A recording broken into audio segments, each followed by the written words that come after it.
Monsoon Madhya Pradesh में दस्तक दे चुका है और बारिश का दौर जल्दी शुरू होने वाला है। ऐसे में मौसम वैज्ञानिकों ने भी अलर्ट जारी कर दिया है। उसी के चलते इंदौर शहर में भी सभी तैयारियां पूर्ण कर ली गई हैं। वहीं शहर में सड़क चौड़ीकरण का मास्टर प्लान बनाया गया है, जिसके चलते 8 जगहों पर कार्य चल रहा है।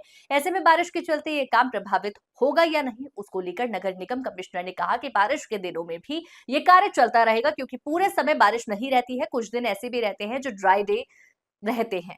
उस दौरान सड़क चौड़ीकरण का कार्य लगातार चलते रहेगा। वहीं बारिश को लेकर कहा कि पूरी व्यवस्थाएं इंदौर नगर निगम द्वारा बंद कर ली गई हैं। 24 घंटे कंट्रोल रूम पर हमारी टीम तैनात रहेगी। सभी जगह सड़कों पर पेच वर्क करने का कार्य किया जा रहा है। जहां पर जल भराव की स्थिति थी, उन जगहों को चिन्हित कर लिया गया है और उन पर कार्य भी शुरू कर दिया गया है। कई जगह पर कार्य पूर्ण हो चुका है। वहीं ऐसे स्थान भी चिन्हित किए गए हैं जहां पर ज्यादा जल भरा होने से लोगों को दूसरे स्थान पर स्थानांतरित किया जाए, उनकी व्यवस्था कर ली गई है। बारिश का समय आ चुका है। मानसून हमारे राज्य में प्रवेश कर चुका है और जल्दी ही शीघ्र में इंदौर में भी वो प्रवेश करेगा मानसून। तो उसके दृष्टिगत नगर निगम ने अपनी तैयारियां करनी शुरू कर दी है। हमारे जो जल भराव के क्षेत्र है वहाँ पे क्या व्यवस्था करनी है, किस प्रकार से उनका क्लियर करना है, हम इस पर पिछले साल से काम कर रहे हैं। कई जगहों पर हमने काम कर भी लिया है, इम्प्रूवमेंट भी आया है, लेकिन कई स्थानों पर भी काम किया जा रहा है, जिसको हम शीघ्रता से पूरा करा रहे हैं।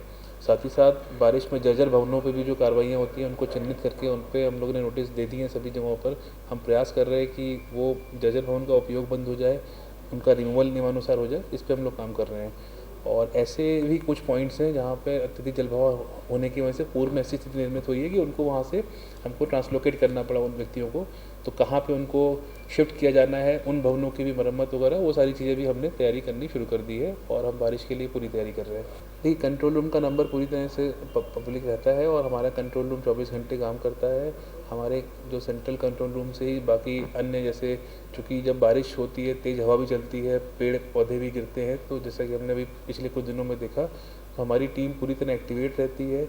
सड़कों को क्लियर करना, किसी प्रकार की बाधाओं को हटाना, इस पे हमारी टीम तत्पर रहती है। तो हमने हमारा कंट्रोल रूम अभी से 24 घंटे एक्टिवेट है और ऐसी किसी भी परिस्थिति से निपटने के लिए हम लोग तैयारी कर रहे हैं। देखिए, बारिश के दौरान हमारे कई काम, जैसे जो फाउंडेशन के होते हैं उसमें दिक्कतें आती हैं, वो काम शुरू नहीं हो पाते हैं, लेकिन कई काम जो चल रहे होते हैं ऑन गोइंग चलते रहते हैं, क्योंकि बारिश मानसून के दौरान भी एक ड्राई स्पेल होता है।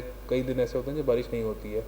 तो जैसे हमारी रोड्स के मास्टर प्लान की रोड्स जो निर्माण है वो 8 जगहों पे हमने चालू किया। कुछ जगहों पे अभी पूरी तरह चालू नहीं हो पाया, रिमूवल भी होना है, वहाँ पे अतिक्रमण हटने हैं। तो हम लोग साथ ही साथ वहाँ पे कुछ जगहों पे सीवर की लाइन या पानी की लाइन भी कुछ कुछ पॉइंट से मिसिंग है। तो हम लोग, हमारा प्रयास यही है कि पहले वो सारे काम हो जाएं फिर रोड बने, ताकि रोड खोदने की नौबत ना आए। तो बारिश को ध्यान में रखते हुए और इन सभी विषयों को ध्यान में रखते हुए हम प्लानिंग कर रहे हैं। जिन जगहों पे हमारी रोड का काम अच्छा चल रहा है वो चलता भी रहेगा, आगे भी चलता रहेगा। और बारिश के दौरान भी, चूँकि जैसे मैंने कहा, ड्राई डेज भी होते हैं, ड्राई स्पेल्स भी होते हैं, तो उस दौरान वो काम बखूबी चलता रहेगा।